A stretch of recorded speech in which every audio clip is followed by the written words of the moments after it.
So welcome to the meeting of full council this evening. I'm the Mayor of Rugby, Councillor Barbara Brown, and I will be chairing the meeting. This meeting is being web streamed to the public through the council's YouTube channel. During the meeting, councillors, same old, if you wish to speak, please use the push to talk button on the microphone in front of you.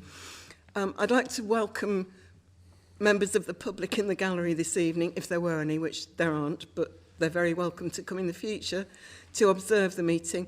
I would, however, ask that if and when they do, they don't attempt to participate in the proceedings of the meeting. Before we begin the formal agenda, I'll ask the Chief Executive to provide details of the evacuation procedure for those present, please. Thank you, Madam Mayor. There we go. Thank you, Madam Mayor. There is no fire drill scheduled in the building this evening. If the fire alarm does sound, then please make your way out of the building, down the main staircase, out of the main doors of the Town Hall and congregate at the entrance to Caldecott Park. An officer of the council will give instructions on when it's safe to return to the building. Thank you, Chief Executive. Are there any apologies? Madam Mayor, we have apologies from Councillors Mystery, Russell and Srivastava. Thank you. Madam Mayor, Councillor Belinda Garcia and Dale Keeley. Thank you.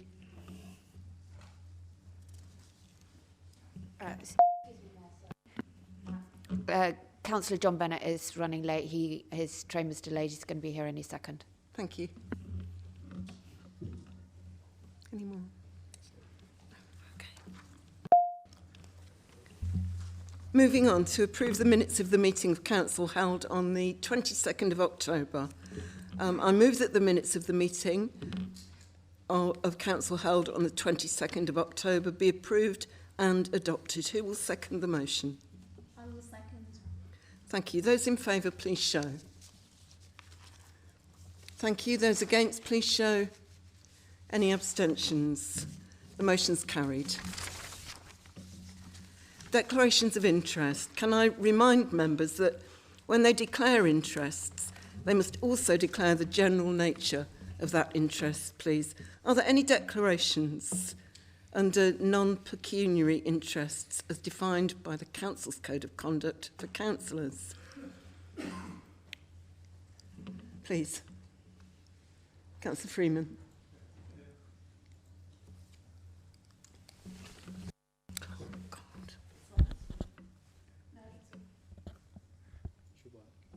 Okay, it's in relation to the notice of motion on the substantive agenda item which concerns Warwickshire County Council, Vice Chair of Governors at a Warwickshire County Council Community School.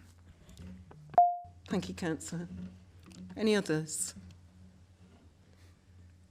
Councillor Caradia. Thank you, Madam Mayor. I'm a county councillor for Warwickshire County Council from Brownsville Division, so I wanted to say that here. Thank you. Yes, Councillor. I wasn't going to declare it because I actually hadn't realised it would be a non-pecuniary interest, but I'm Chair of Governors of a Warwickshire school here in Rugby. Thank you.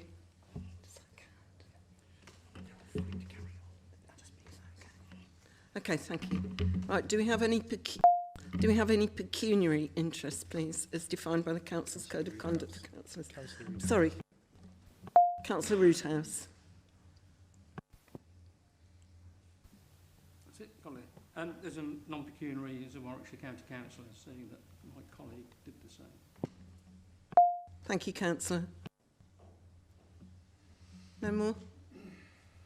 Thank you.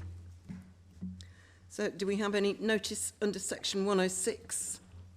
Sorry, notice under Section 106, Local Government Finance Act, 1992, non-payment of community charge or council tax. Any declarations there? Thank you.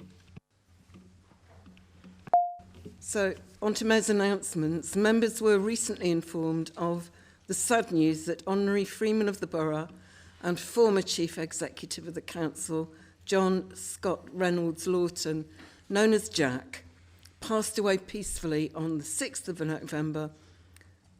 Jack joined Rugby Brough Council in 1972 as Assistant Town Clerk and went on to serve as Chief Executive from 1979 to 1996.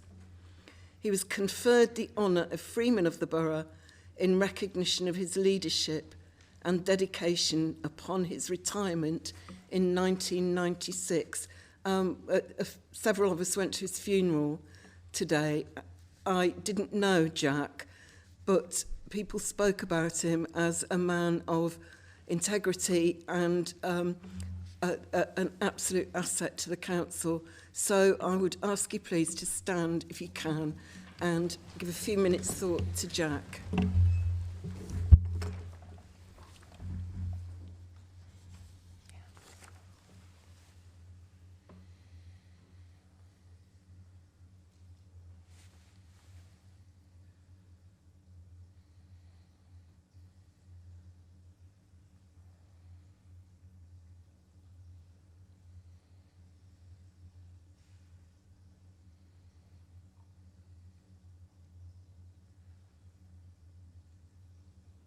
Thank you, councillors. I'd now like to invite any members who knew Jack, if they would like to speak about it. Thank you. Councillor Roothouse, please. One of those evenings, I think it doesn't want to work. Yeah, when I first got elected, Jack was the chief executive here, and the leader's office, which is now, that was the chief executive's office at that point. He was certainly, he came up via district council, because it used to be a rugby district council, through that way, through the legal route. He was the town clerk at that point, and then moved through as the rugby changed through, and then he became the chief executive. I have some fond memories of Jack, because I was the only Liberal member that was in here at this council chamber, and he taught me an awful lot about language and the use of language, because one of the first things he said to me, he says, "Jerry, you know what?" I said, "What's that?" I said, "Nobody's ever going to second you. You're going to lose everything and you'll just get pulled to bits. But here's some words that you might want to use." And we went down, and he was extremely useful and kind in that way. The other element was, and some members who may recognise this, he was like the headmaster. So if you were called to his office, you couldn't just walk in the office or do any of that, call him by his first name or anything of that nature. Councillors were councillors. You couldn't call anybody officers. You know, there's none of that was going on at that point in time. And it was like going into the headmaster's office. You had to sit outside, and Julie Underdown, who was his secretary at the time, you know, you had to wait until you got called in, which is sort of goes back in time, really, doesn't it? Slightly different now, aren't we? But he did run the place efficiently, effectively, and he was a kind man in what he did, and he was fair and just in what he brought forward as well at the same time. So I do have some very fond memories of working with Jack over that particular time. And he brought public service and public regard as well. Of course, he lived on Hillmorton Road, and his wife, Sue, still lives there as well.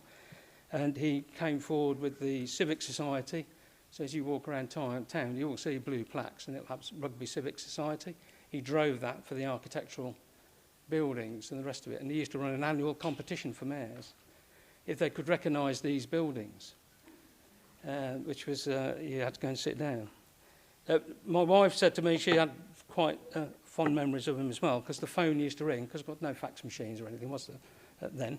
And the phone used to ring, and he used to go, "Is he there, Mrs. Roothouse?"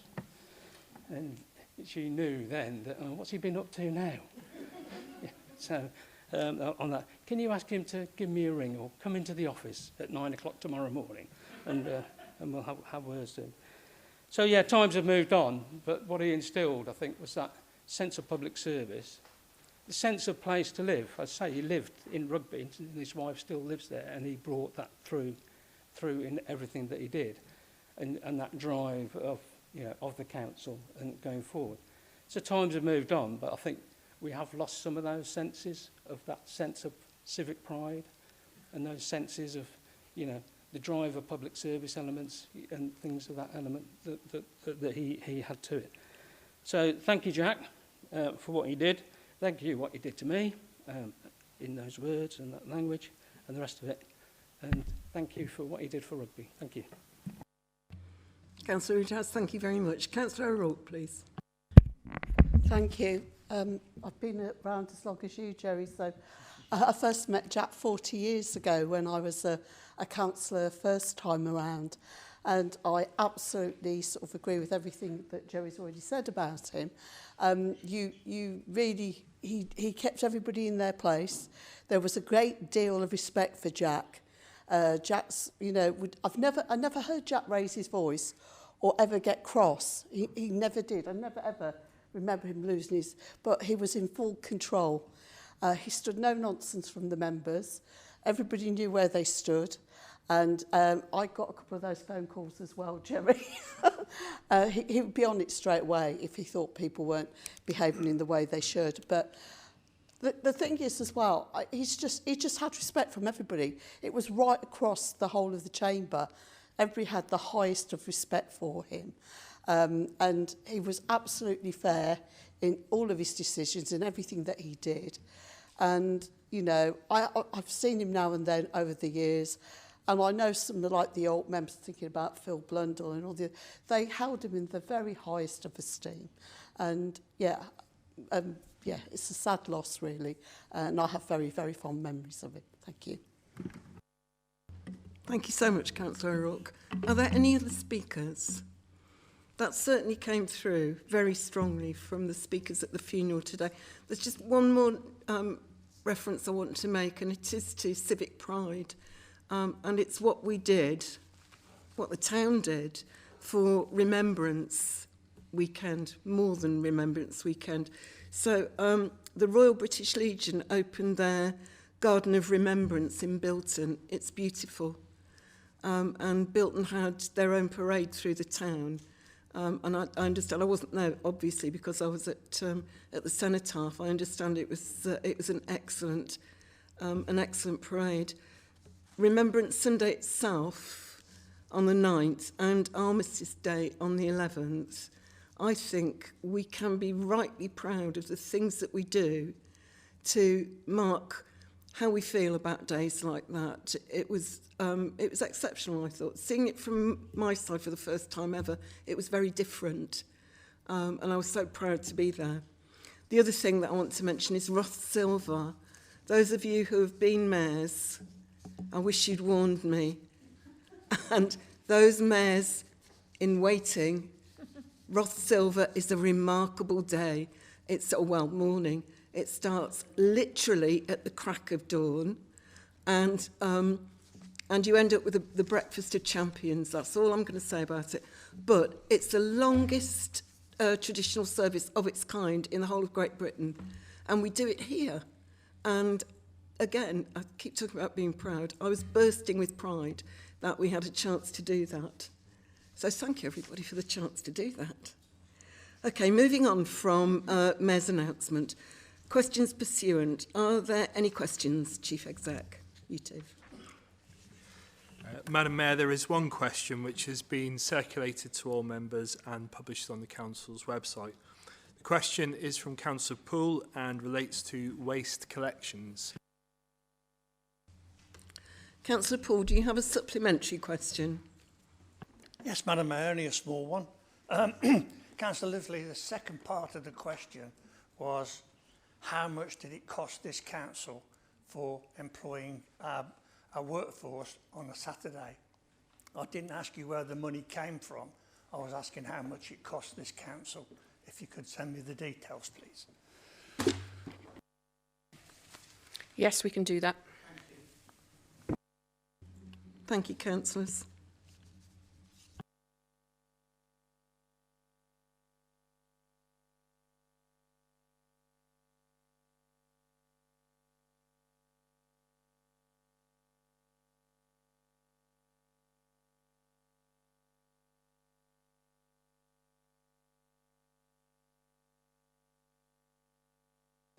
I will do so, Madam Mayor.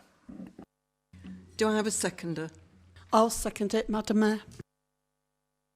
I'm calling for speakers now, please. Oh, sorry, Councillor Moran. Councillor Moran is the first speaker. Thank you very much, Madam Mayor. So, Madam Mayor and colleagues, tonight, I believe, marks a very important moment for this council, for our residents, for the future of local government across Warwickshire.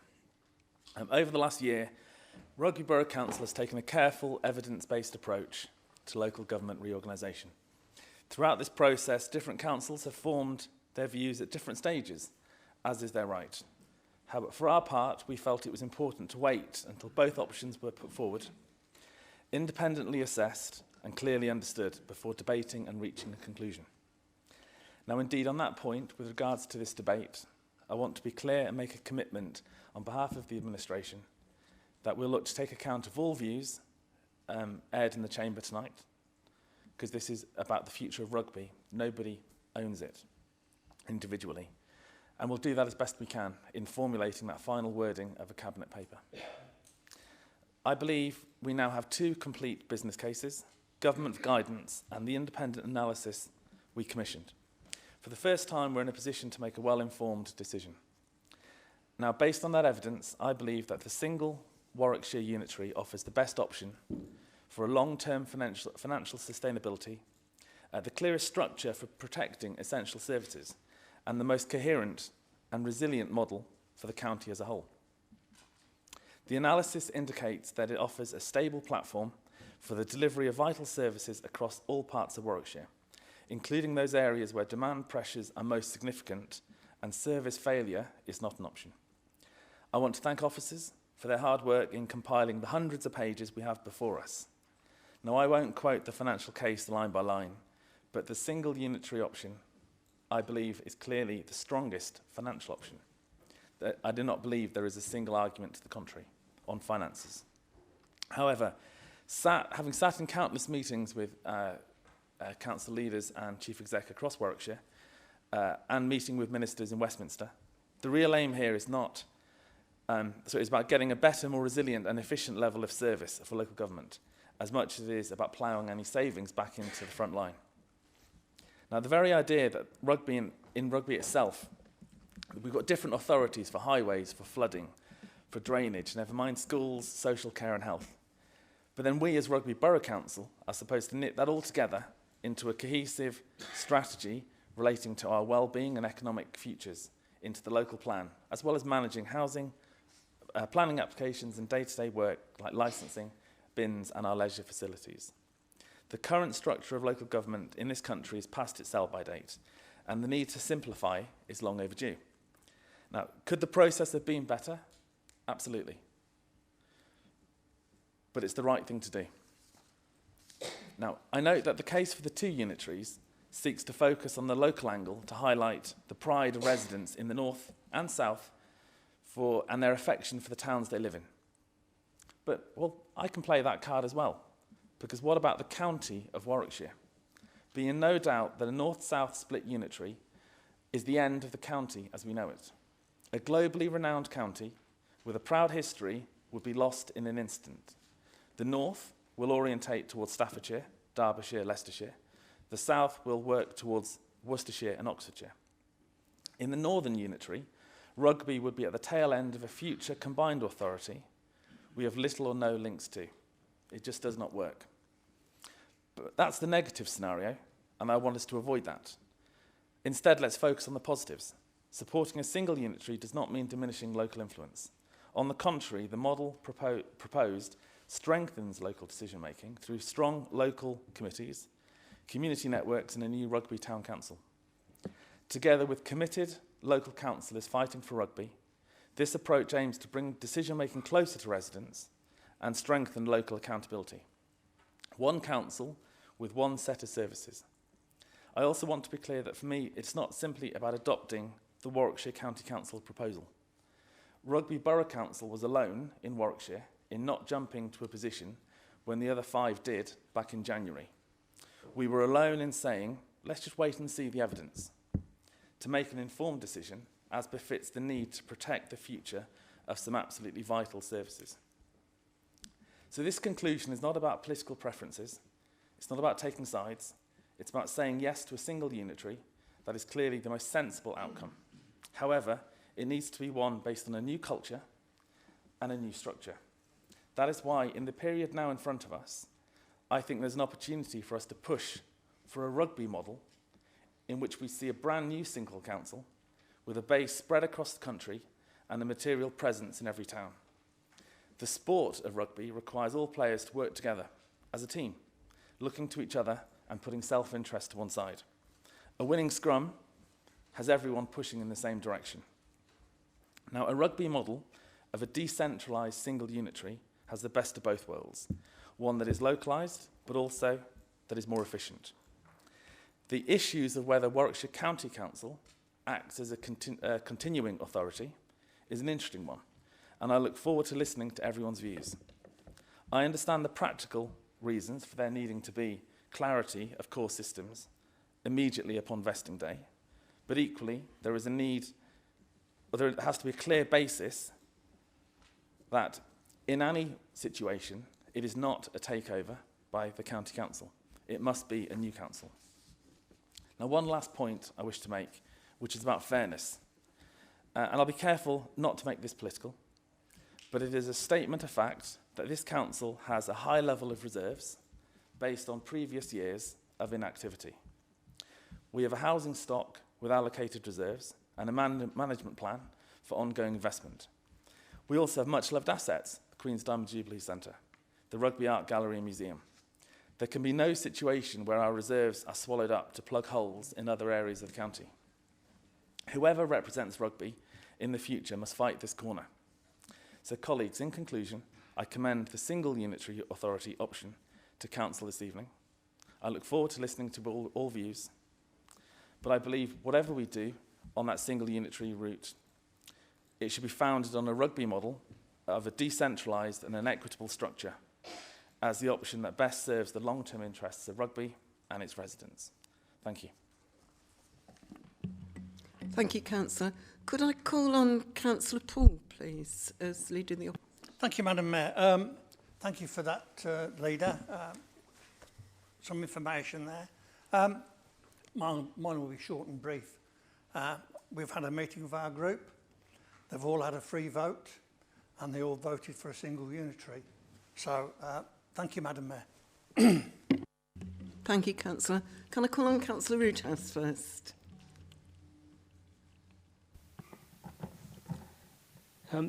Thank you, Madam Mayor. Number of points on this saga, really, which has been going on a long, long time in different shapes, forms, governments or whatever, as we go forward. A free vote in our group, and it's pretty clear, most people know what my position on this is. It's against all my Warwickshire County Council colleagues, apart from Stephen Pym and myself. They all want two, of course, and we wanted one. There's no way, in my view, that a two-authority system could work in Warwickshire. And there's a number of reasons around that. Disaggregation of children's services, children's social care services, the contracts are in. In fact, I was with the Strategic Director of Adult Social Care yesterday morning on a call, and we were talking about some of the contracts with domiciliary care and other contracts that are in the mix at the moment. And she's feeling a bit exasperated because how do you disaggregate that across two authorities? And that's before you even get to council tax or, you know, fair funding and around that. And we all know that, you know, non-eating and the deprivation and the issues there compared to the south and so on and so forth and compared to rugby. And the debate is we are in the east. We're caught between the two. We're neither one or the other. But the other two see us chuck them in the north. And for me, that's unacceptable. I go back to the days of Gordon Collick, and he was quite clear on it. There's no way I want to go with non-eating, and there's no way I want to go with them. I'm standing up for rugby, and rugby is where it's at. And I've held to that belief with people like Gordon and others over those years. The opportunity for us is actually what do we get in the way of devolution of this, and how we actually turn a town council or new parish councils and a governance review and where we go with that. And that takes the whole council, I think, and everybody else to grasp that opportunity, because there will be opportunities around that to go forward with, and what services. So I hear the language, but we're still not clear yet actually what we want, I don't think. You know, what do we want to actually deliver as a parish council? What do we want to deliver as a town council? What do we want to run and raise funds for? So there is some work around that to be done, and I look forward to some of that work going forward. The governance review quite clearly needs to be got underway as soon as possible. Yeah, the shadow elections, 2027, and everything disappears in 2028. But the government orders, of course, come down earlier as well. So that will put a sort of a band round everything at that point. And I think what everybody really needs to realise, it's a burnt earth policy. Everything disappears. Everything goes. Borough councils, district councils, county council. It's a brand new local authority on what they call vesting day, and the new constitution and the new council comes into operation. If it's a single, 90, 100 councillors, with the two, you know, be less. So the opportunity is there for us to do the work and to get in there for rugby. I'm passionate about getting a rugby town council, and I think others are quite passionate about how they want to shape their parish councils, because we do know that some of the parish councils are just too small, and that there needs to be work done, I think, around that and how we make them sort of cluster together probably more and make them more efficient. And for me, that's quite exciting, really, because that's actually true devolution. That's actually getting power closer to people about the decisions that they want. You know, you'll hear the arguments in the north and the south, we want to get it closer to the people. Closer to the people actually is a town council or a parish council at the lowest level. You do then get problems because you move up to the unitaries at strategic and then beyond on there. My last words on this, and this is speaking to colleagues and worked with some colleagues in Somerset and in Westmoreland and Furness, and I still do some calls with Shropshire around this. You know, the money that's been quoted in these reports is Mickey Mouse money. Don't believe the figures that are being presented. I can tell you now, just don't believe them. The IT costs, for a start, just spiral out of control. So the costs that are being quoted by everybody, by all these consultants that are being paid, you know, money to produce all this stuff, just don't believe it. Because I can tell you, once you get into this, you know, it's not 10, 15, 20 million, it's probably more like 40 million. And the question then for those elected members, because I won't be there, for those elected members going forward is, then what do you do about the libraries? Then what do you do about the art gallery? Then what do you do about health and well-being? Then what do you do about culture? Because what you tend to see, and this is the scary bit, they tend to get ripped away. And that's to the detriment of communities and people. And that's why, when you come back to town councils and parish councils, they're really, really important, because they can actually do that work and bolster that work. So, and I'm pretty sure, my experience tells me, we do all this, we spent all these hours, all these months arguing, and all these discussions and the rest of it. It'll all trundle off down to London. Is it next week? It goes all down there. And it'll land in Whitehall, and, you know, they'll look at it all and they'll do it all. And then they'll come down and, here you are, Minister, here's the folder. Because probably a lot of that work's already been done, ready. Yeah, the decision will be made in London. The decisions are not made by us. The consultation will come out from the government. There'll be a government consultation. We don't do that. So don't delude ourselves that we're, if you like, charting waters here and doing what we can. The decision will be made down in London by Secretary of State and the ministers. And there'll be some politics within that. Bound to be. I've seen it happen over some of the decisions that have already been made. You know, just look at Surrey and elsewhere, which are recent statements that have been made. And that's the bit to hold on to, that don't get yourself wound into the detail. Get yourself wound into what actually can we affect, what can we influence, what can we put out there, and what can we actually deliver, and what can we do. And that means coming back to the basics. Because at the end of the day, that's what residents want. And don't forget the residents who are paying their tax, council tax for us. What can we deliver for the residents, rather than getting stuck in all the detail? Thank you, Madam Mayor. Councillor Rudas, thank you. You may have noticed, if you're sharp-witted and eagle-eyed, that the leaders of the groups have had longer than 5 minutes, which is absolutely appropriate. Everybody else, we'll try and keep it to 5 minutes, please. I've got Councillor O'Rourke and then Councillor Sanderson, please.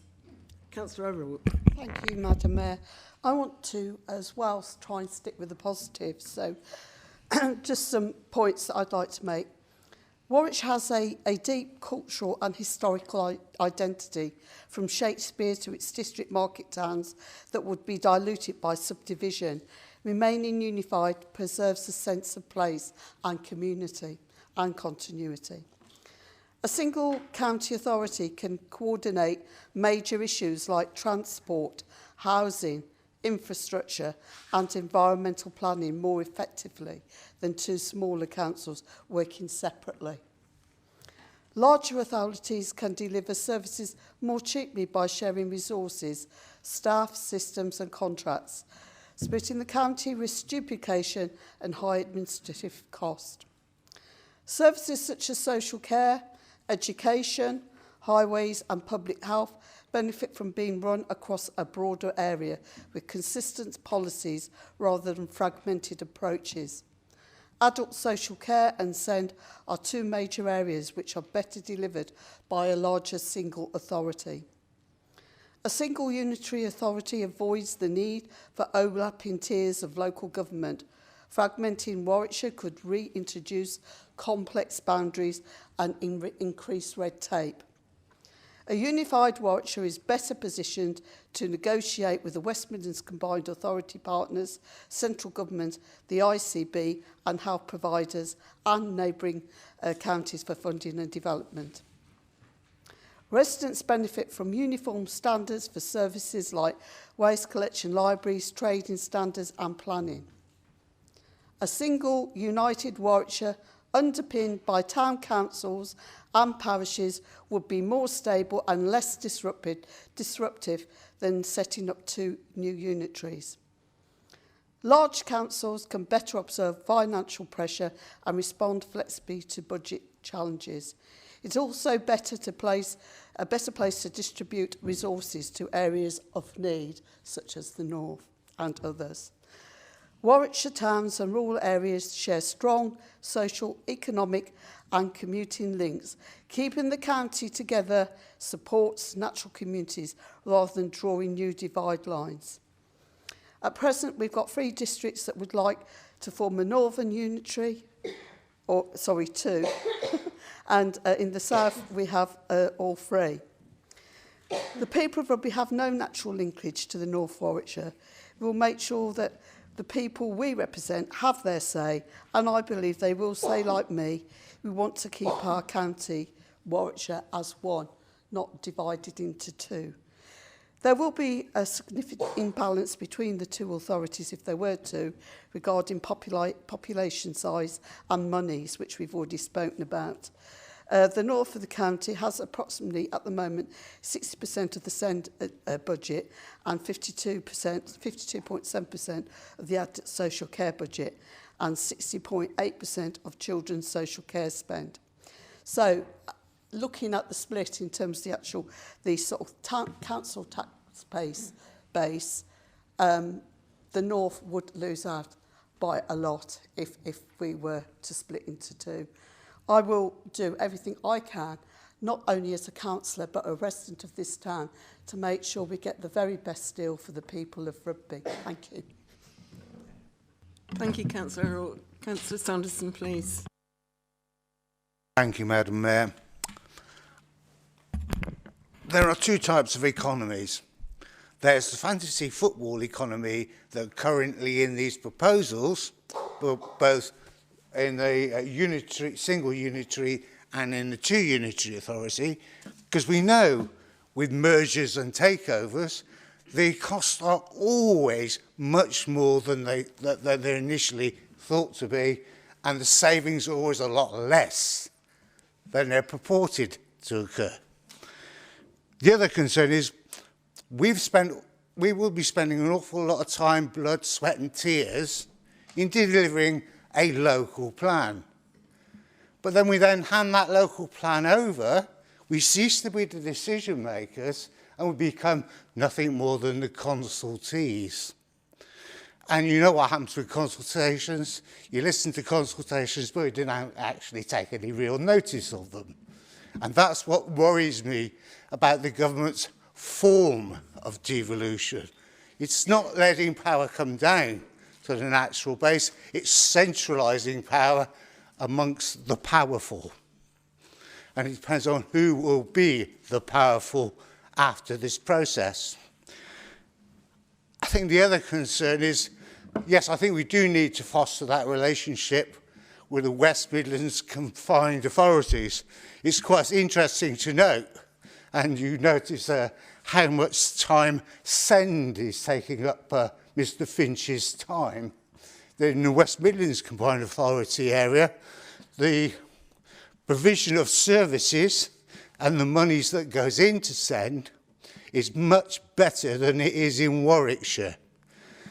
So they haven't done a really good job at the moment. The other thing is, certainly if it's centred around Warwickshire County Council again, literally tens of thousands of pounds that should have gone into highway schemes in our part of Warwickshire through Section 106 was never ever spent by Warwickshire County Council. It never ever got those traffic schemes off the drawing board. Now, is the new unitary authority is going to be as bad as the old county was? I hope not, for the sake of the people of Rugby. So I think those are the sort of things that we should take into account.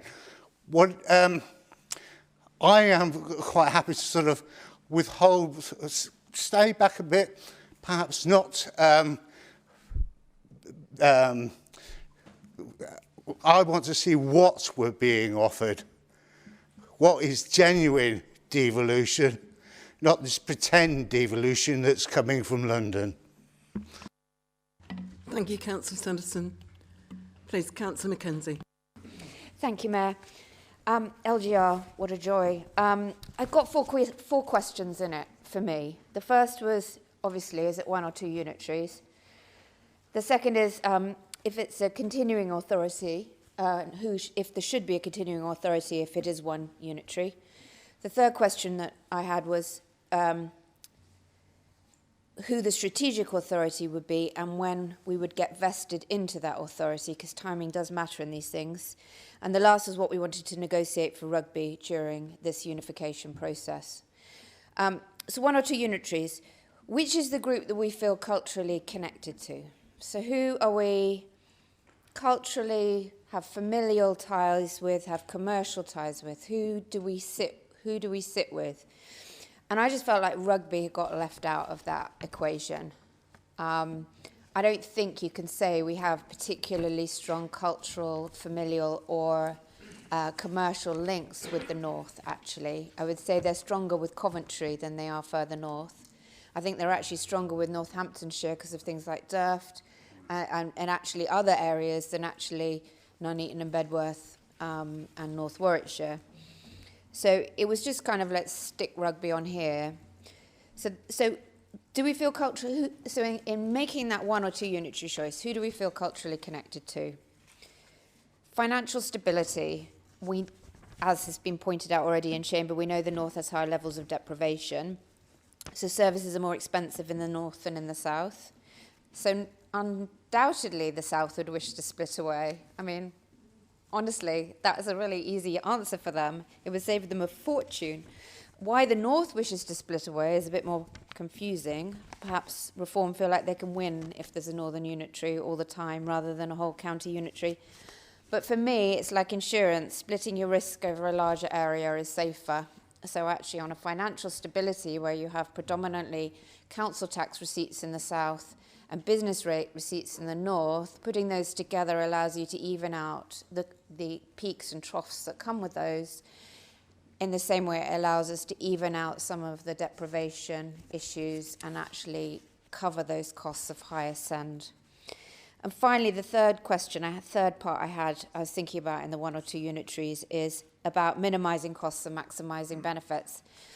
Like my other colleagues in the chamber and from our bench, we do think the numbers are fantasy. But I think regardless of that, it's got to be cheaper to be 1 than 2. It's got to be cheaper to not split apart highways and send and schools and social care and children's social care. So for me, that says a 1 unitary culturally makes sense, has a better financial stability and likely to achieve the lower cost, higher benefit option for our residents. In terms of a continuing authority, because do we want Warwickshire to be the continuing authority and the districts just have to join in with them? I'm not keen. I don't think Warwickshire does a particularly great job, so I'm not sure I really want them to be the continuing authority. I really want it to be a new start for all of us in all of this, and I think that it isn't ideal to have Warwickshire as a continuing authority. I can see it has some sense in terms of things like payroll, but lots of other people have gone through this, so I think we could probably jump some of the learning. The strategic authority, if you're writing this in the letter to the Minister, I think the only obvious choice is the West Midlands Strategic Authority. I really can't see who else we would fit with as Warwickshire. We are obviously part of the West Midlands, but they're saying we couldn't join before they next vote for mayor, and that for me is a massive democratic deficit. So if we vest on the 1st of April 2028 and we can't join the strategic authority until after they've had their elections in May 28, we miss out on 4 years of democratic choice there, and I feel that that's really undemocratic of them. So I'd really like somewhere in that letter to the Minister to say that's a massive democratic deficit, and if we are joining the West Midlands Strategic Authority, which I think we have to, that we should arrive in time to join that election. It's unreasonable for us to be excluded from voting in that mayoral election. And the last question I had was, what do we want to negotiate for Rugby residents during the unification? And there was quite a lot of that in the paper. And it is about creating that Rugby Town Council and parishes for unparished areas, strengthening the parishes, keeping that local democracy, keeping it down at the local level, because I do feel voices do get lost as things get amalgamated to a higher level. I do think we should argue for a substantial council presence in the town. It actually makes sense to move functions to Rugby for a single unitary, because we're actually in the centre. So we should actually argue that at least the councillor-related functions should be here in Rugby, because it's the minimum travelling distance for everybody. We should be arguing for Chamber to be here, at the very least, and local services like planning and bins, and all those things that are actually delivered locally should stay locally. I do think we should be arguing for an area boards so that actually things are divested down to a local level. And finally, we have to protect our assets from some kind of unitary sell-off. We have a leisure centre, we have an art gallery museum, we have an exemplary art collection, we have some wonderful parks, we have a lot of facilities, we have wonderful social housing, and many councils have sold them off to other providers. These could all end up being sold to pay for social care and send. Ideally, these key assets should be devolved down to the town council to protect them from that. And I think it's really important that we get behind protecting as many assets as we can that we have from them being sold off to pay for social care and to bail out the government. I appreciate you don't want me to go over the 5 minutes, and I've gone there, but actually I think this is too important to be caught by 5 minutes, so I would ask your indulgence here. I am actually at the end, but I do think it's really important. Thank you. I do think it's really important that we protect as much as we can of the assets that rightly belong to Rugby people, that we hold them within potentially the town council instead of allowing them to go up to the unitary, so that they can't be sold off, so that we don't lose our leisure centre, so we don't lose our art gallery museum, and we don't lose our art collection. And if we can find a way to protect our social housing from being sold off as well, I would absolutely be up for that. And so if we can think of that, And obviously lots of our parks are already in fields and trusts which do protect them, but any open spaces that have not yet made it into fields and trust should be put into fields and trust as quickly as possible to prevent them being built on and keep the wonderful open spaces that we have here in Rugby. It's about delivering the best. So for me, that is a single unitary, but there are quite a lot of caveats, and I look forward to working with our members in chamber here to protect as much as we can from that potential massive sell-off under a unitary model. Thank you. Thank you, Councillor. Councillor Thompson, please. Thank you. I will endeavour to make sure this gets through as close to 5 minutes as possible. I want to start by saying I support the formation of a single unitary authority, and I'm going to take a slightly different tack from some of the other contributions so far and building on what Councillor O'Rourke said, and I know the information I've had from Councillor Liversey. And I'm going to actually provide a critique of why 2 unitary authorities is most definitely not the way to go when it comes to SEND. I need to start by stating my qualifications to speak on this matter. Outside my role as a counsellor in my other world, I'm Dr. Thompson, and my research area is special educational needs, inclusion, and I've advocated for parents. It might surprise you what actually SEND is. Many in the chamber may have vague ideas. They may think of stereotypical pictures of children with very significant and severe physical and sometimes mental health disorders. Few and far between. However, a very substantial portion of children with SEND are not in special schools. They're in mainstream. They also have been failed, but in a more quiet and unobtrusive but equally devastating way. Let me illustrate the problem with specific learning difficulties, for example. By far one of the largest groups of disability in schools. So this is dyslexia, dyspraxia, dyscalculia, ADHD, processing problems. But they are, although the biggest group, the disability extends across their lifetime.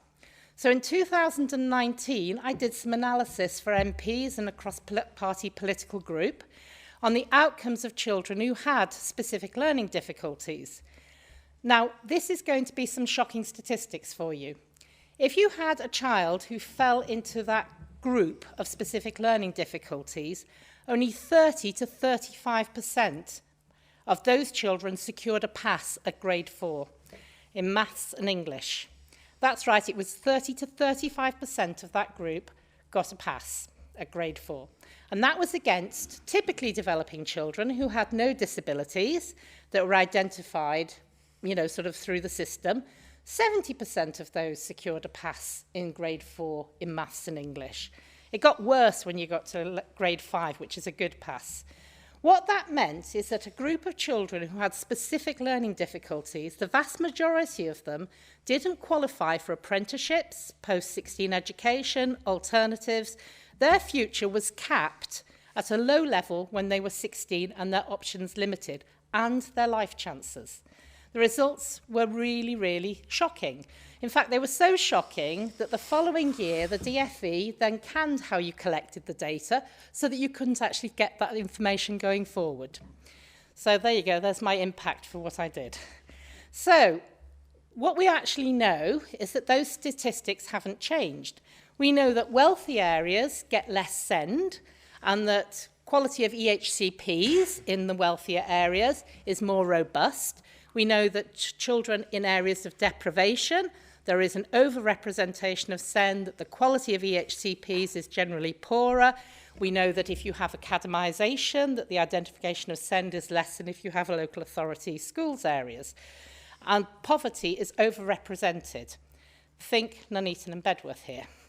So what we have to actually consider is it's really complex. And therefore, I was really, really concerned when I saw the kind of evaluation. Colleagues have commented on the degree of optimism in both of those, but I'm going to just quote something from the bottom of Appendix D. It says, WCC's approach emphasises prudence, detailed modelling and integration as strategic plans, while Deloitte projections are more optimistic but less granular and in places do not consider existing evidence and strategies. I've given you a micro snapshot of just how complex this special educational needs area is, and if you're going to address this very profound area, you need to have the granular detail, and it simply isn't there. Children cannot have their life chances completely hamstrung because some adults and accountants had an overly optimistic view of how things could go. It also has direct impact on rugby. We too have areas of need, and if all the resources from rugby are swallowed up to go in to deal with Nuneaton and North Warwickshire's problems, as they would be in a two-unitary authority, this will play out for rugby. I find it repugnant that the idea that children who are disadvantaged should be further disadvantaged relative to the more comfortable southern neighbours, because adults have made an emotional or political decision, and have done so without, it seems, proper, sober consideration of those that are most vulnerable. We have a duty to make clear what perverse and damaging consequences of such a strategy would be. We have an even greater responsibility to make it clear that it isn't okay for our children and this area to be dragged to the vortex of disadvantage. We need to support Nuneaton and Bedworth and North Warwickshire, who have very strong sense of being left behind, to help make their case for difference and change. And to that extent, I would somewhat cheekily suggest this new entity of one unitary authority should have its headquarters in Rugby, as has previously been mentioned, which is equidistant between the southern and northern parts of the county, and fresh ideas and new ways of doing things can be seriously considered without the lumbering history of a previous administration. But of course, that would be in addition to having a town council that can truly represent all people, including all children. Thank you, Councillor Thompson. Do we have any more speakers? Councillor Moran, would you like the right to reply? Oh, I'm so sorry. Councillor Pickard. This is what I get for sitting at the back these days, clearly. This is, in many respects, a fascinating discussion to be having, because normally when we're sitting in this chamber, whether we're in full council, whether we're licensing, planning, we're being asked to take a decision. And we're not today. I do appreciate the comments of the leader of the council earlier that the final result will reflect what's said here. I suspect a lot of what's said here already agrees with the draft version out there, because I think rather unusually we are all agreed in this chamber on where we should go forward. It's a 440-page report. I think it's one of the longest reports I've ever seen. And it's comprised of 6 appendices. The single unitary proposal, 2 pieces on the 2 unitary proposal, a piece of independent work commissioned by this council, and then some public engagement feedback. Now, if I were being particularly cynical, I would say that the single unitary and dual unitary authorities started from the conclusion and worked backwards. And I must commend the administration for not taking the easy route of jumping one way or the other initially and waiting for the evidence, because Appendix D shows that the 2 unitary model won't work, in my opinion. The idea of splitting the core functions of Warwickshire County Council, transport, send, education, healthcare, into 2 unitary authorities, if we're being completely blunt, and I feel that I'm going to be completely blunt because I've spent a day looking at land law and it's not much fun,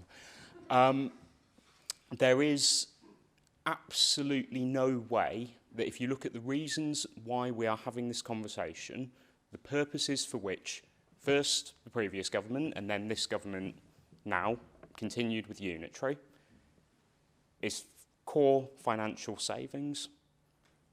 You break one unitary into 2 parts and you separate all those functions out again, you defeat the point. It's a non-starter from a very core, fundamental position. But it actually gets worse than that for the people of Rugby, because I completely agree with everything that's been said about how Rugby does not sit comfortably in either the north or the south. You're quite right, Councillor Mackenzie, and I don't say this very often, but our links are with Coventry, they're with Northamptonshire. I've seen some suggestions that we could end up in some kind of Coventry, Solihull combined authority thing, unpicking the West Midlands combined authority. Are you mad? Are the people suggesting that actually saying that we'll start unpicking one of the most successful combined authorities in the country? The choice is obvious. It's one single unitary authority. It's part of the West Midlands combined authority. It's the only thing that makes logical sense. It's the only thing that makes practical sense. But if you did want to prove that this is going to be a new authority and a new way of doing things, yeah, stick it in Rugby. Thank you, Councillor. Any more? Sorry. Oh, please. Thank you, Mayor, and I'm going to keep it very short and sweet. For all the reasons already aired, I do agree that a single unitary is best for Rugby, and I would add the villages. And I'm surprised Councillor Gilliath hasn't mentioned the villages yet this evening. Actually, just caught my eye. Yeah, so it is about, and I would echo what Councillor Roodhouse said about it's the town and parish councils for me. What is going to be the best deal at that level? And I think it's key, and I'm really pleased to see it in the report and in the recommendations that we'll make recommendations around that. And I would just want to say congratulations to Councillor Thompson for making what I think was her maiden full speech in the chamber, which I thought was excellent. I do not pretend to have the same equivalent academic qualifications as Councillor Dr. Thompson, but I do have some postgraduate study in public health, and I would just add, not particularly articulately, but I would add that the inequalities that Councillor Thompson has just described for SEND, I think, would also, we would see the same ripple effect across other vulnerable groups. And I think there would be a significant impact, adverse impact on health and wealth inequalities by a split authority. It just feels profoundly wrong and unfair to me. So, yeah, that was it, short and sweet. Thank you. Thank you, Councillor Robinson. No more. Councillor Edwards. Thank you, Madam Mayor. I started this debate really deciding I wasn't going to say very much, and then I found a few things that I thought I might mention, and then I decided I wasn't going to talk, and now I've changed my mind again. And I think the problem is that this is not an easy decision, because I think the options before us are not particularly palatable if the truth were known, and I can't get very enthusiastic by a structure that feels to me not quite ready for scrutiny yet. And I worry that we are going to make a decision today that is going to be taken away from us and imposed, as you said, by one of the most centralised governments in the country and in the world, in this part of the world. We must, and I'll have the chance to say this at Cabinet, I feel sure, we must bear in mind the options that we're being asked to look at and those comments to Cabinet to progress the creation of a town council, to initiate a proper community governance review, to ensure that future unitary council will have a very significant rugby presence, that any future structure looks after our staff. Nobody's mentioned staff yet, and I'm really proud of the work that we do with our staff here. I want them to keep working, actually, for the benefit of people in Rugby. I think they're best placed to know how to do that, and they need the resources and our trust and our support to do that. And finally, to make sure that wherever possible, there is accountability to our residents, because that's what they want. They pay the money. We'll be flushed away from in this new structure, but as residents, we'll still be there. We will still expect proper services delivered as locally as possible. And I can only make a commitment while I'm still here that that is going to be my watchword when these future discussions at Cabinet. Part of my portfolio is communities. Communities are very worried if they're financed or commissioned by local government structures, what will happen to them? They don't need to go off a cliff edge. We can't have that because their services are absolutely vital. We talked about SEND earlier on. That's not the only vital service that we deliver locally or commission locally or provide grants for locally, and we've got to bear that in mind. The other area is community safety. We've had an announcement that we're not going to have police and crime commissioners. But where does that leave Warwickshire? Can we have a police service or even a fire service that is split up? For me, that's an instant reason for a two-unitary model not working. We were among the smallest in the country already. We have to make sure that we operationally keep people safe. And that's the bottom line for me. So I welcome all the comments that have been made tonight. A lot of you haven't said very much. This is your last chance, really. Please. And then as Cabinet, we'll deliberate on that and take that into consideration. Thank you. Thank you, Councillor Edwards. Last chance. Last call. Thank you. Councillor Ward. I will, because I was going to speak earlier. I think a lot of the points have been covered. What I do want to point out is I do think we've been pressurised into this by government, which has been said as well. I agree with what Councillor Roodhouse has said, that we are going to essentially be told what's happening by them. We're putting our preferences forward, and I think it's right that we do.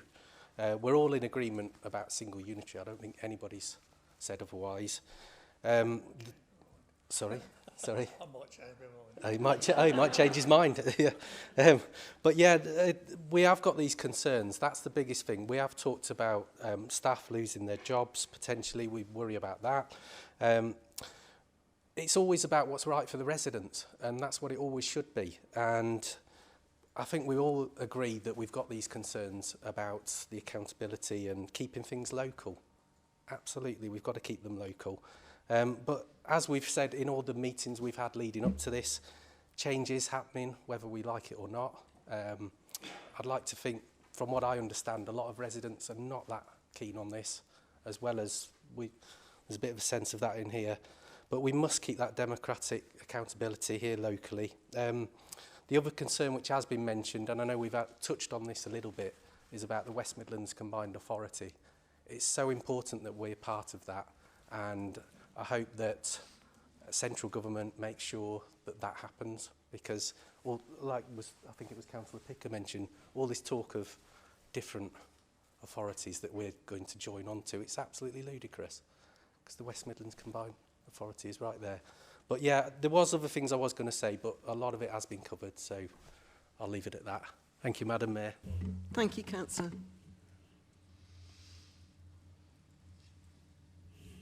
Thank you. Given that this is going to Cabinet, I'd like to ensure that Council's views are fully understood by Cabinet.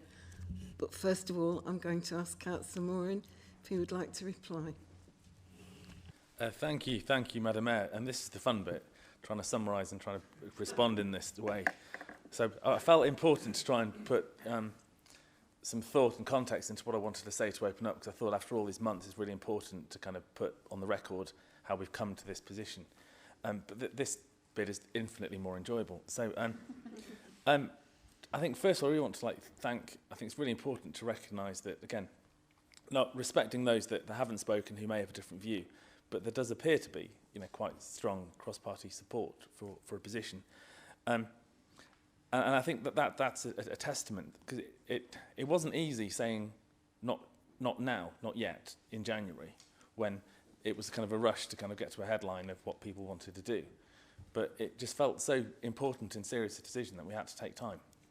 And so I want to thank Chief Executive and all colleagues for kind of working with us all so diligently in these months. I also want to kind of almost against state formally that there's absolutely no criticism whatsoever for the other district leaders in advocating a north and a south. Absolutely fundamentally, each council leader has got to do the job that they believe for their residents. I think, as has been said, we have in the south and the north there are some quite distinct issues, and so that's absolutely fine. I think we're in the fortunate position of Rugby of being able to take our time and trying to take more of a county-wide view. Just in trying to respond to some of these in particular, Councillor Roodhouse, you've said at length this has been ongoing for some time as a long-standing issue. Undoubtedly now the hard work is in front of us, and I want to put it again on the record. I really think this needs to be a cross-party issue. So again, the formal invitation to the Conservative group, along with the Liberal Democrat group, to work together now in the coming months as part of this ongoing engagement with the local government, because we can speak as one voice that's much more powerful, and so that offer really does hold true. I think it's been highlighted that we've got to both equally focus on the opportunities, but equally be very cognizant of protecting the assets that we have in the town. And mentioning the town, Rugby Town Council, there's a really interesting dilemma there for me that I've indicated in some other meetings. On the one hand, we need a strong, big, substantial town council that can deliver some particular services and can look after some of those assets that we've spoken about. But then, how do you define the boundary of the town council? And does that encroach on some suburbs or some villages, Hillmorton, Bilton, etc., that might want their own way? And I think particularly that's an area that we need that cross-party debate to make sure that we do our best for our residents. I think, Councillor Sanderson, you spoke about the process isn't ideal. I agree, and I completely... First heard of this news, it's like God, really? It was the last thing I wanted in a million years. But it is in front of us. And I think, again, very, very, in a friendly way, it'll take slight issue, Councillor Ward, with comments about sort of, it feels it's being dictated to us. Maybe, in a bit. But then, I think my criticism of the government in this is the way that they've managed the process, not that they've started it in front of us. And I think by trying to take that approach to an evidence-based engagement going forward, if things are wrong, it's incumbent on everyone here to be calling that out. And I think, as has been highlighted in some of the brilliant speeches, Councillor Thompson, Councillor Mackenzie, there are some incredible precious services and assets and vulnerable people that have to be looked after here. So the fight's going on, and I think if Rugby is dealt a bad hand, then it's incumbent on us to kind of all to really, really fight for that. I can't not speak and not say thank you, Councillor Picker, for I just love talking to you. Your voice is missed in this chamber, Councillor Picker. I think we will try and take on board as many of these views as possible, because I think that's really, really important. And I do think we have a unique opportunity to sit between the split unitary model and the single unitary model, because I think it does need a bit of nuancing. And I think that's something that we can put forward by describing it as kind of a rugby model, which has equity and fair play at its heart. And the last thing, I can't not respond to the various mentions to making sure that we have a HQ in rugby. Of course we should. Of course we should. But I think trying to take the approach that we've had before, let the evidence show that. Okay, thank you very much. Thank you, Councillor. I'm going to move now to a show of hands to indicate support for the single or two unitary case. So, first of all, those in favour of the single unitary proposal, please show. It's fairly unanimous to me. Apart from Neil. Thank you. We're just trying to count accurately. 33. Thank you. Thank you. Hands down. Those against, please show. Any abstentions, please? Thank you. Motion's carried. Thank you. Now to... Just move on to the actual recommendations of the report. Thank you. Moving on now to a vote on the recommendations. Those in favour, please show.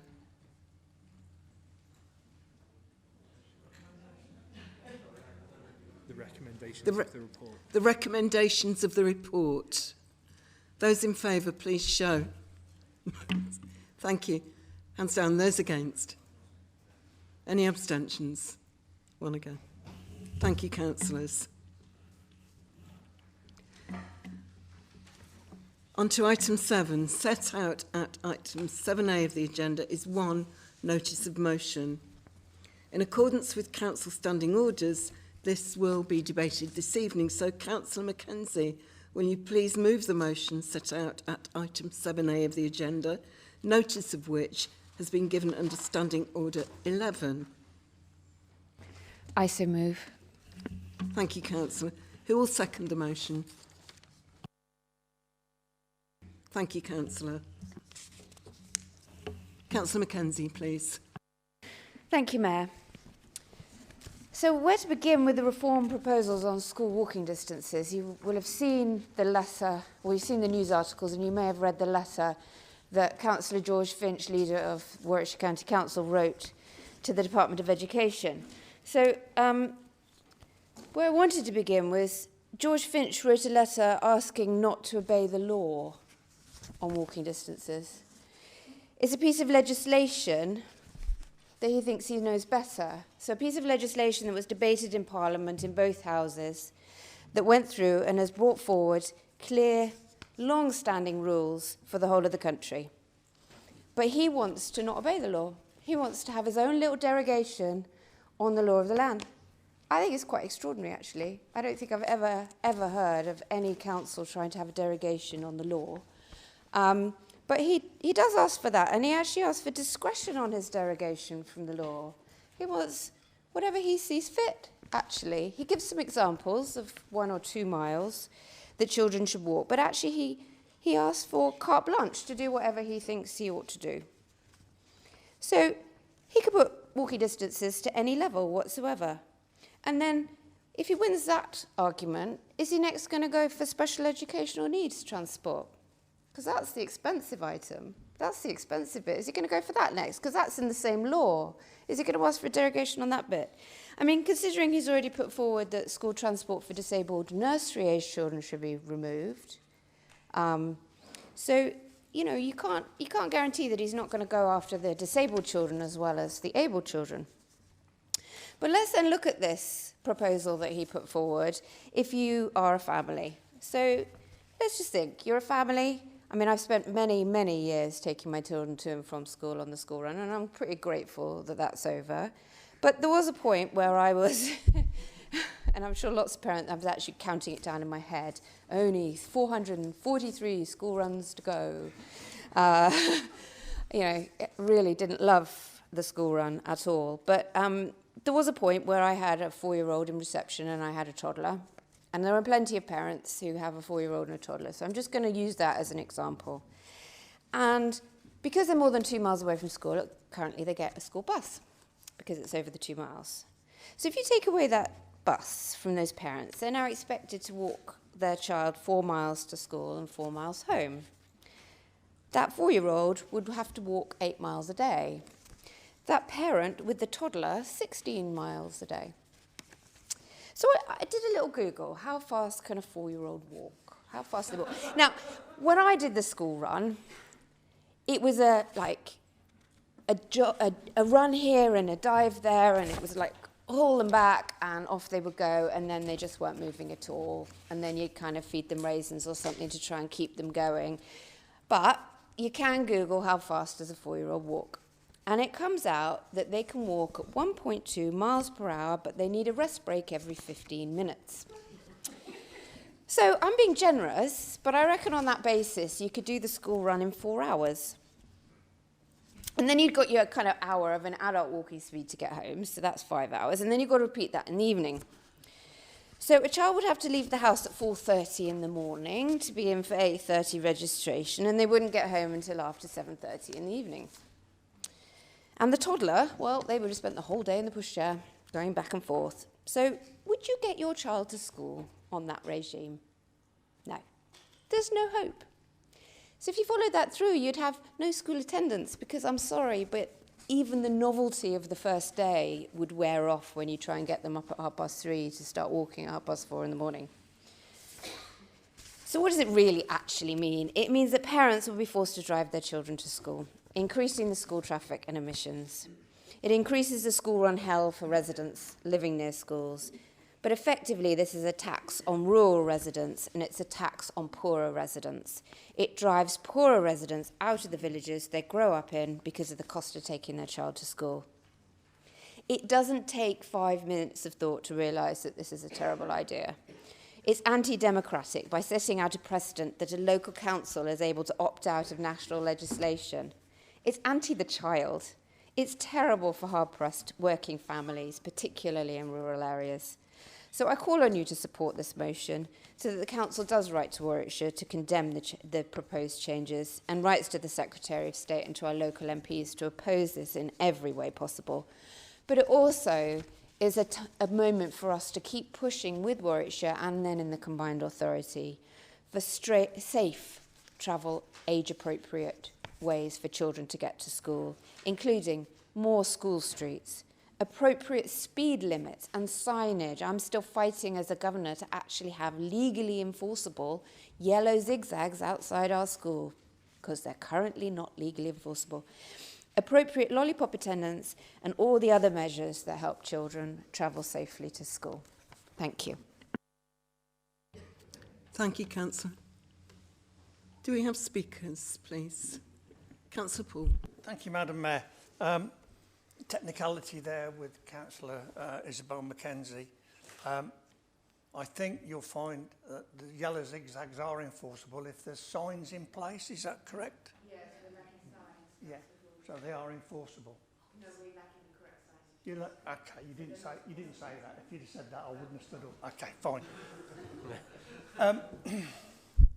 When this notice of motion was sent in, obviously 10 days ago, prior to being submitted to council, last Thursday in Parliament, a Labour MP put forward a bill to go through Parliament, the Safer Routes to School bill. It's on there, it's on some Parliament, on TV. I think this report wouldn't have gone in if the councillor had seen that Safer Routes to School bill being spoken to. It covers everything that's in this motion. And I think if it's possible, we could defer this till the bill comes through, and everything that Councillor Mackenzie has said could be covered in that bill, Madam Mayor. Thank you, Councillor. I'll take advice on that.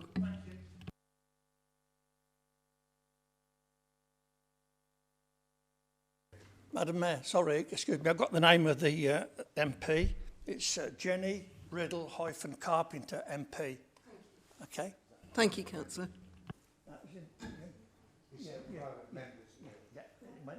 It was submitted and accepted.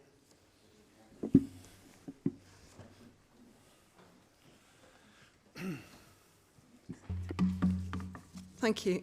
Councillor Mackenzie, as the proposer, what's your view? Would you like to carry on as we are doing now, carry on towards the vote, or postpone until we've had a chance to have a clearer look at that report?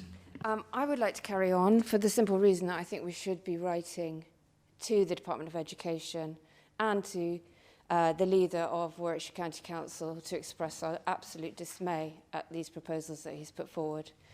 I agree that there's further work, and I'm very glad that there's a private member's bill on safer routes to school. I think it's an incredibly important subject. But the first 2 points, I do think I would still like to see the council move forward and make those and write those letters.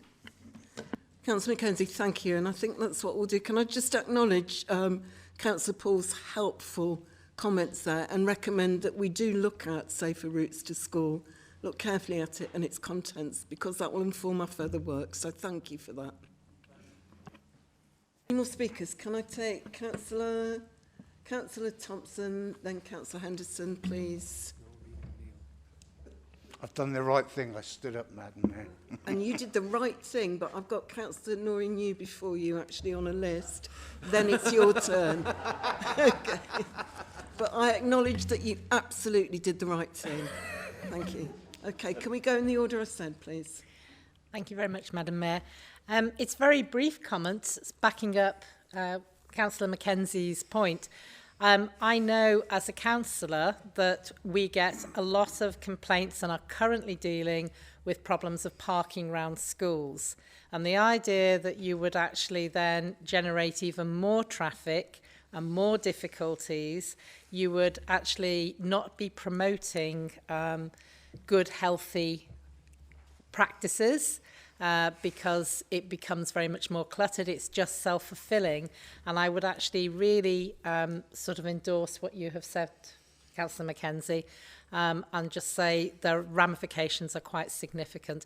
It is deeply, deeply concerning when somebody in an authority position looks at a problem that is actually a legal problem and thinks the solution is simply to ignore the law.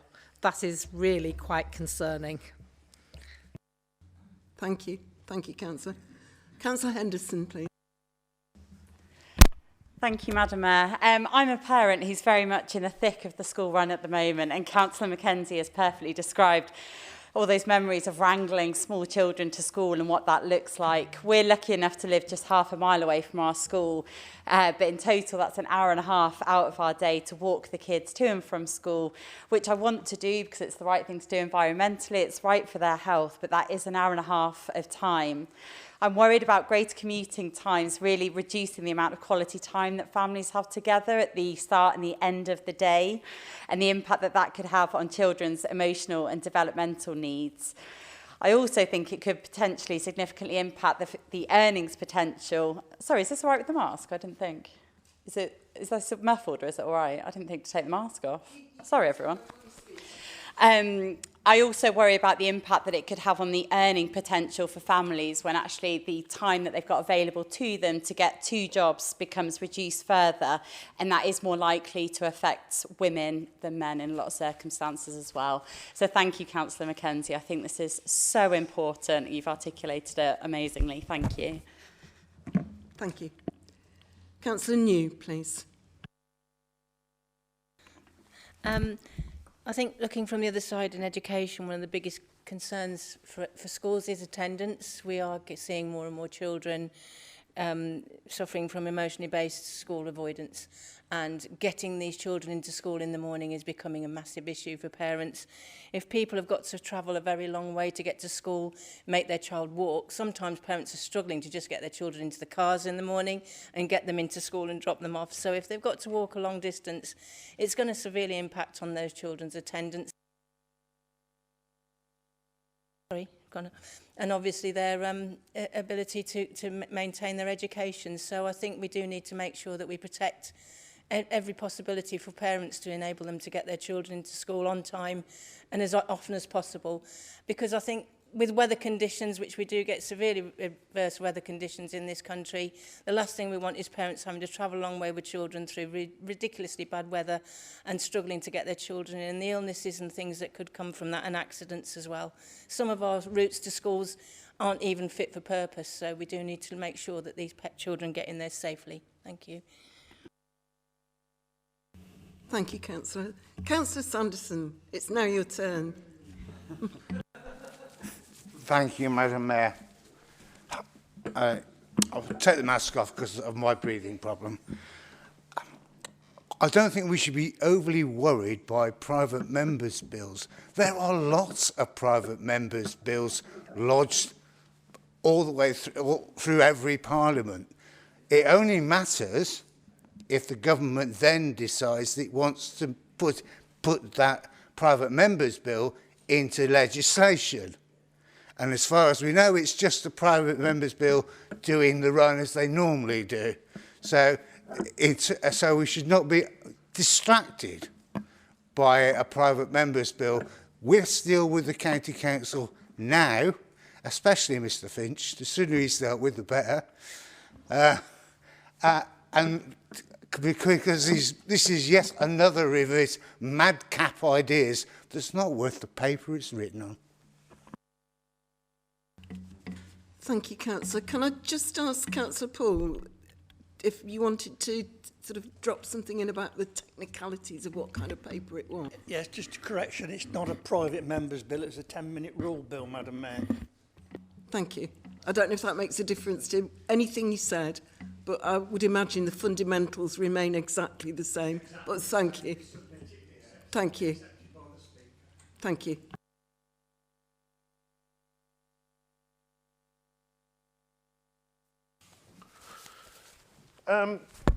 Going back to the 1980s when I was a boy, yes, that is actually something that did happen. We were promised a future of flying cars and hoverboards by the movies. Here we are actually in 2025, and the reality is that Warwickshire County Council are now talking about taking bus passes off children.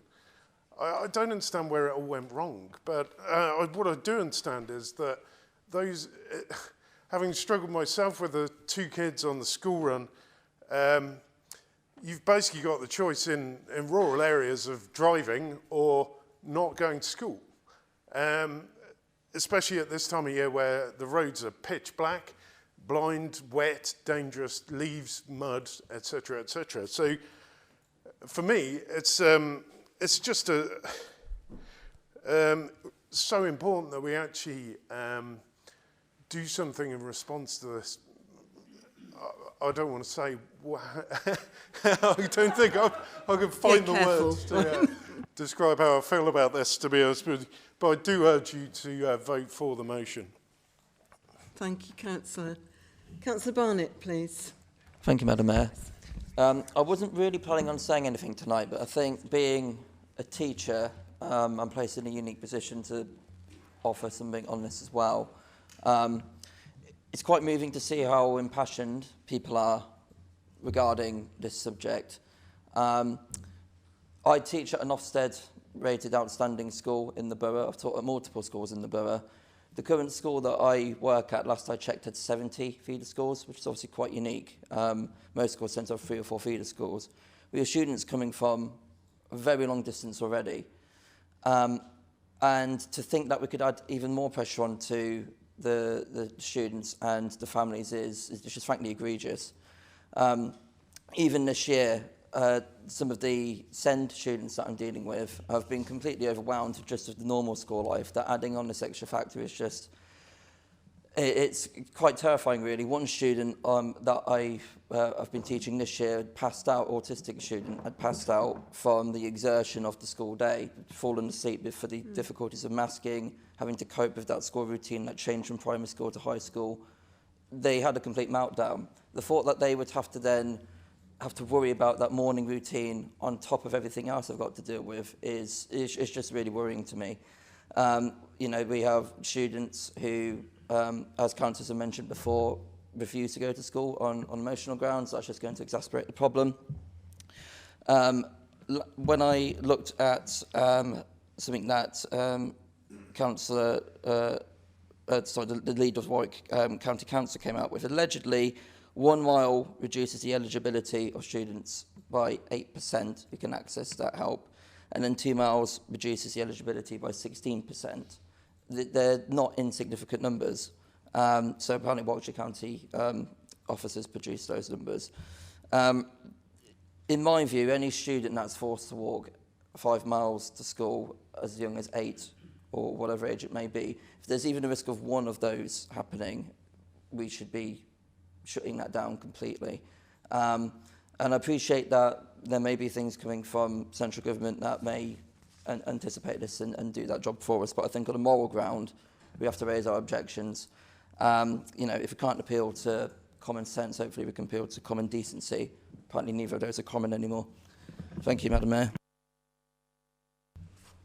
Thank you, Councillor Barnett. Councillor Robinson, please. Thank you, Mayor. I'm quite intrigued about the rationale for kicking this can down the road, or the suggestion from Councillor Paul to kick the can down the road. As I understand it, that what's been put forward in the bill is about road safety around schools, and what we're talking about now is the distance kids have to travel to get to school. I don't think road safety around schools is going to extend to the 5-mile journey, for example, from Pailton to Newbold to go to school. That's not a walk, I think, that we want any of our kids to be forced into doing. So I don't kind of see quite the rationale for kicking this can down the road, because what this demonstrates at this moment in time is that we have a leader at Warwickshire County Council who does not respect the processes and the laws and the way that, you know, that government and that relationship between local and national government works to keep people safe and to deliver on equality. So people have, you know, this is quite a theme actually across both debates, because this is about, you know, equality in education. And if you can't have equality and access to education, then there's something really going to be wrong with the fabric of our society, because we're talking about children.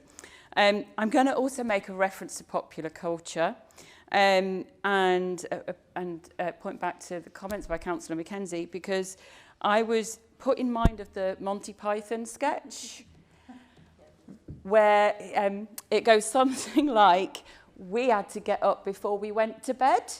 Yeah? It just feels like the maths just do not work at all on getting kids to school. And nobody's mentioned yet, what if your kids are at two different schools?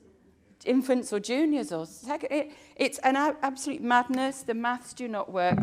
And to Councillor Henderson's point, you know, and others have made about, you know, then the practicalities working around that, and the inequalities then because of people fundamentally having to make that decision between do I run an extra car so I can get my kids to school, but I will still have to reduce my working day by a few hours, and then I don't get paid enough to cover it, so I'll give up my job. You know, these are, the maths just do not work. It increases inequalities. It's an utter madness.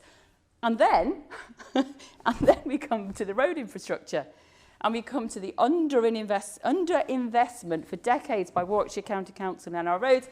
I point back to the previous comments made by Councillor Sanderson in the debate around LGR. I think you commented on this. So we're going to put more cars on the roads then, and we're going to see more deterioration in our roads, and we're going to put more pedestrians on the paths, and we will reduce the people on buses, which is the, you know, which relieves those pressures.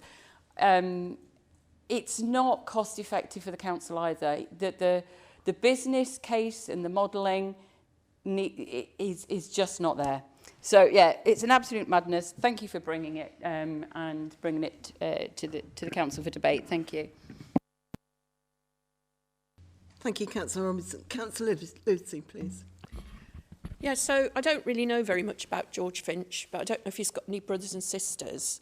But if he did, I hope they all did go to the same school, because under this, some people that I know who live in Rugby, who've had children going to 3 different schools across the town, this is just nonsense.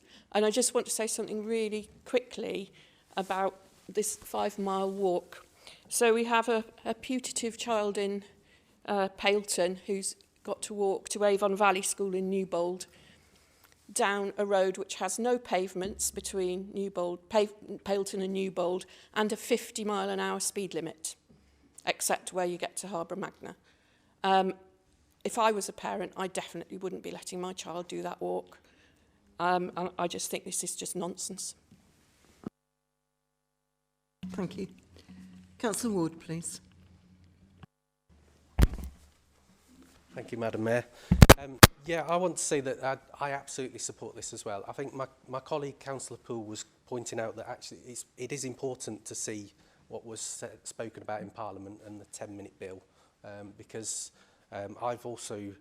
It's actually quite, in some ways, quite timely for me in terms of I started a petition at the end of June, which ran till the 1st of October, for a footpath along Bilton Lane. Now, I don't know, some of you might have seen this because I have been promoting this, and I will be presenting that to Warwickshire County Council next month. Now, so in Long Lawford, residents, the allocated school is Bilton High. And I've just put it in on maps. It's 1.5 miles to walk if you go down Bilton Lane, but there's no footpath. So the fact that Councillor Finch is proposing about increasing walking distances, what I'm pointing out here is we've got a short distance there and it's not safe. And it's so important that we get this right across the board, because all children should have safe routes to school. And we also talk about reducing the number of cars on the roads, buses, you know, we've got issues with buses. I've heard from lots of parents locally of issues, children, cyclists being knocked into the hedge because, I'm talking children here, because cars driving around. But I do support this. I get County Council are obviously trying to cut costs, but this is not the right way to do it as far as I'm concerned. So I do support it. Thank you. Thank you, Madam Mayor. Thank you, Councillor. Councillor Morin, please. Thank you, Madam Mayor. I wasn't going to speak, but then I'm also a fan of Back to the Future, so it feels wrong not to mention it. But I wanted to take a slightly different tack to this, because it's all very fun and joking on a topic like this, and it is, because it's nuts. This isn't a serious proposal, and I know I was going back to what I said on the LGR in terms of meeting with other sort of council leaders. I think Councillor Finch could, I think he said he was misquoted, or it was unintended consequences, or whatever. But the point is that in going forward now, with engaging with the County Council, it's got to be about really professional and serious engagement, because we're all going to be part of this single joined entity. So 100% support this motion. It's a nuts idea. It needs to be, clarified for what it is and what it isn't. But I think the more serious element within it is that Warwickshire County Council have done a very poor job for traffic and highways in Rugby for 20 years. That needs to be held to account. And almost let's not get kind of sort of waylaid by sort of, jokey, harebrained ideas that may have had some origins in some sort of, legitimate question about what might be possible. But if the consequence is this, then we're going down a very bad path. So I think it's important that we document this, that it's wrong, that we respond, as Councillor Mackenzie has said, 100%. But I think the other way that this goes on is about much more scrutiny of what Warwickshire County Council does and how we work together going forward. That was all. Thank you. Councillor O'Rourke, please. Thank you. Obviously, lots of stuff's already been covered. A couple of things I wanted to pick up. This could affect 1,000 children across Warwickshire. If they have to pay for a bus pass, it's going to be over £1,000. I am absolutely furious about it, and I'm sure lots of parents will be as well.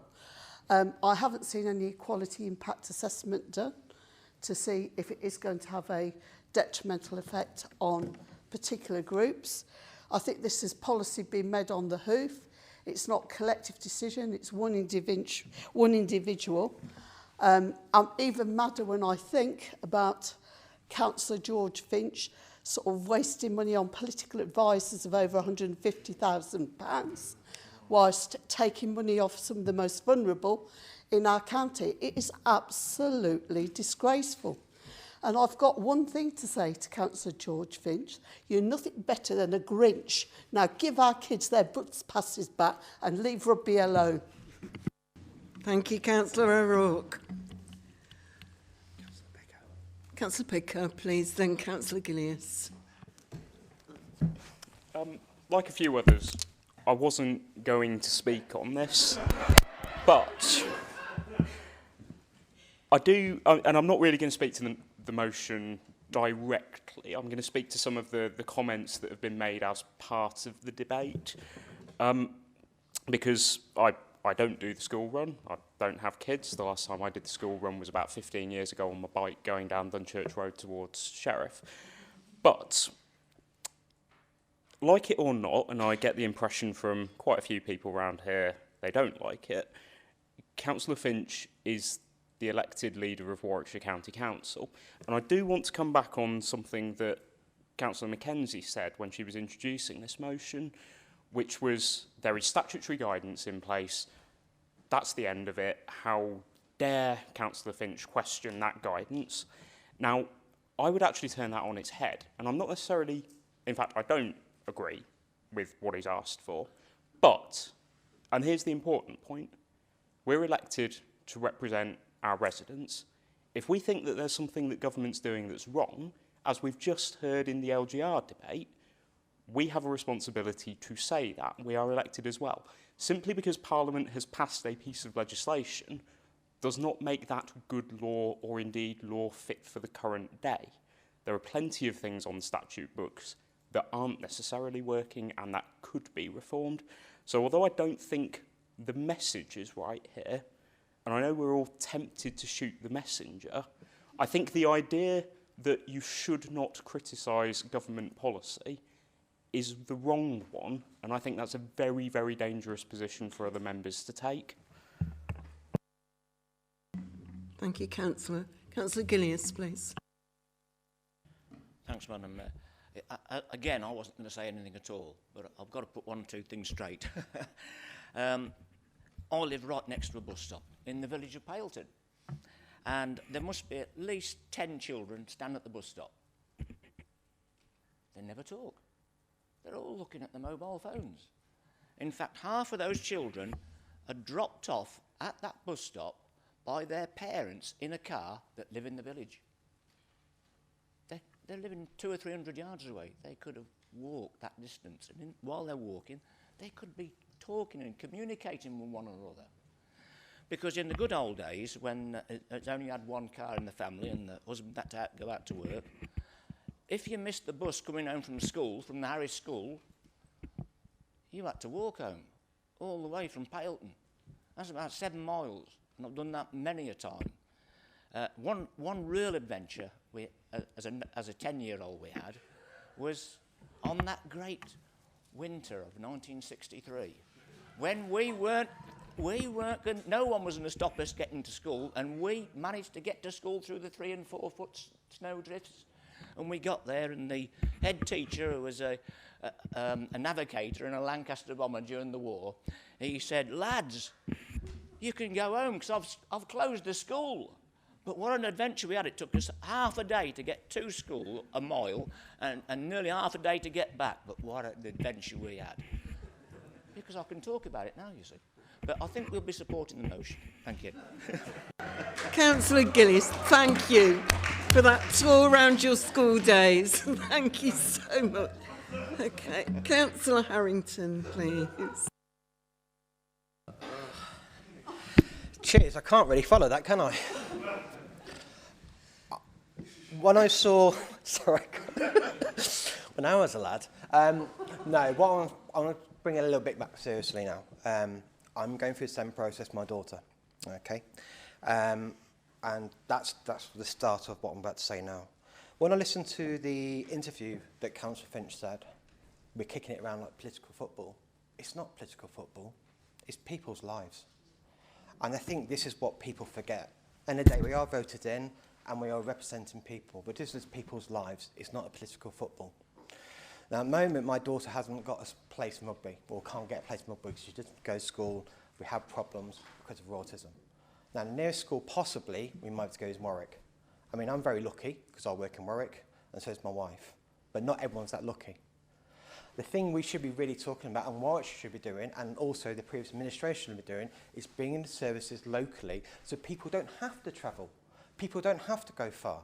Because at the moment, for people, especially with SEND or other areas who have to go to different schools, they need it locally. And we've lost that. And I think tonight, we need to send a message to Warwickshire County Council and say, look, I know what you're trying to do, I know money's tight, but come on, it's people's lives, not a political football, and we really, really need to look after our kids. And I don't want to go cliche, kids of the future, because they are. But for me personally, and from my point of view, I'm lucky, but it's the person down the road that's lucky as me. And that's all I want to say tonight. Thank you. Thank you. Councillor Carandia, please. Thank you, Madam Mayor. Going up, I thought I will share a story, right?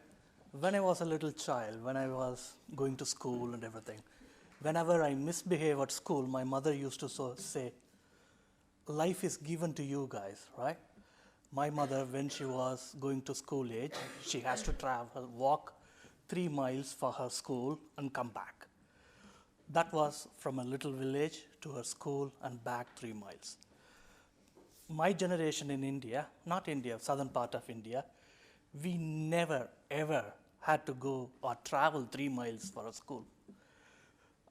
I never thought a school would be that far away, because always for me it is a history until I came to Cotton Park, right? I couldn't really believe. So we call ourselves as a first world country, and we call India as a third world country.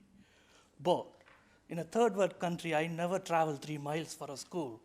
But in a first world country, I have to take my children 3 miles, more than 3 miles every day to school.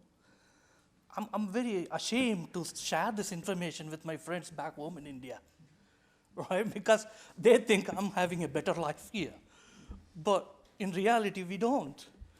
As a resident of Cotton Park, we are pushing for a school for the past 10 years now. Warwickshire County Council is very adamant, saying we don't need a school. They are denying our children the opportunity to have a school.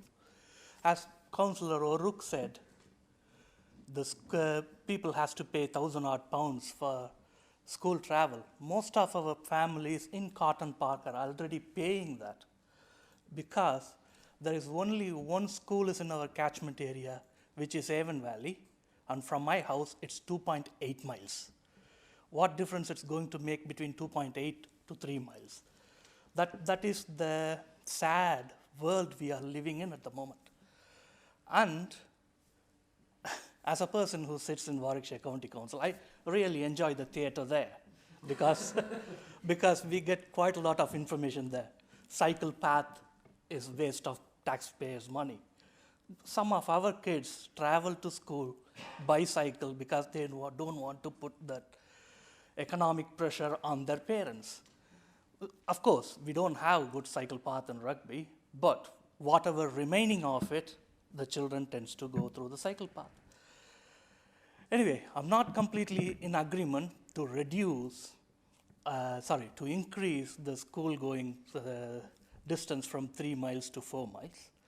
On the other hand, I'm also begging this chamber and Warwickshire County Council to again look into having a school in the north of Rugby.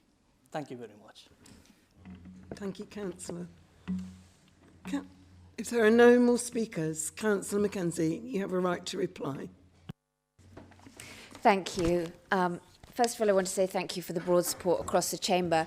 I just wanted to pick up on Councillor Picker's point. I'm not saying you can't criticise policy. You can absolutely criticise government. You can absolutely write in and say, I would like you to consider changing legislation. This doesn't work.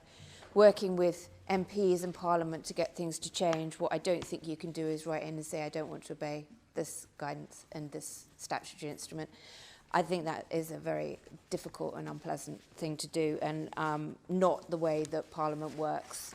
So yes, I mean 100%, I absolutely think you should criticise Parliament, but that wasn't what I was saying, that he couldn't criticise Parliament. What I was saying is when there's law, so you can't just derogate from it. But that was it, thank you.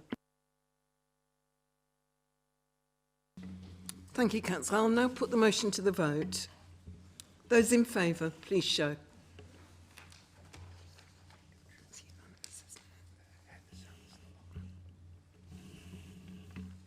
Thank you. Those against, please show. Any abstentions? Thank you, Councillor. That's noted. The motion is carried. Thank you. This concludes the business of the meeting, and thank you for your attendance.